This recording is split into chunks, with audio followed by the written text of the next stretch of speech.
जो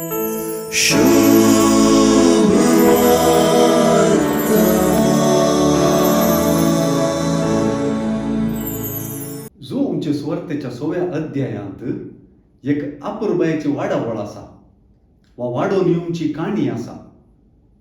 ती वाडावळ हंता हंतान चलता.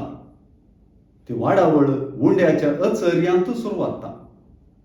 पोटभर जेवल्लो लोक जेजू प्रमाणे पोटाचे बुके विशींच चिंता शिवाय उंड्याचे अचर्ये वा कोणा जायशें केल्ल्या जेजूच्या महत्वा विशीं चिंतिना. जेजू काय येवंक कसो प्रवादी आशेत म्हूण मात्र लोक चिंता.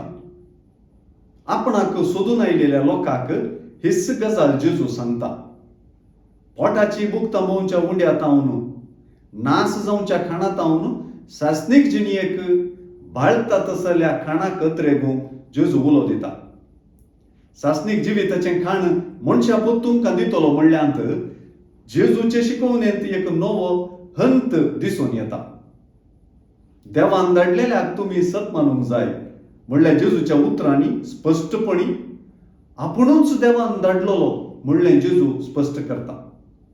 जेजूची शिकवण आज पवित्र पुस्तकाच्या उतरांचें अर्थविवरण जाता. म्हणजे जेजू ताणें तांकां सर्गार्तावन मुंडो खावंक दिलो म्हणली उतरां अर्थविवरणो सर्गीचो उंडो मोयजेन तुमकां दिवंक ना, बगर सर्गीचो उंडो म्हजो बाप तुमकां दिता म्हणून शिकयता.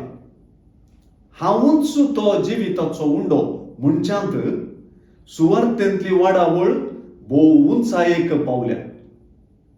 कुडीच्या उंड्यांत सुरू जाल्ली शिकवण जिविताच्या उंड्याक पावल्या.